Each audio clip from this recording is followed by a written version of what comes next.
help a child with a learning disability, the first thing you need to do is understand what type of learning disability the student has. There are many different types of learning disabilities, which can have many different types of needs. So one place that you can help understand more about your student's particular learning disability is by referring to the evaluation that was completed, which helped us know that the child had a learning disability in the first place. Some evaluations even include recommendations, which you'll definitely want to review and follow to help meet that student's needs. Once you get a hold of that evaluation, it's really important that if you haven't already, that you need to share that evaluation with the student's school. The school may take the evaluation and complete some of their own additional evaluation to determine if the student might need special education.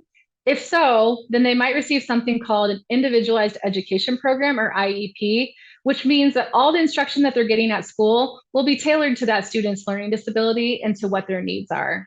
When you're working with the student at home or in some other setting, don't be afraid to try different techniques to see what clicks for the student.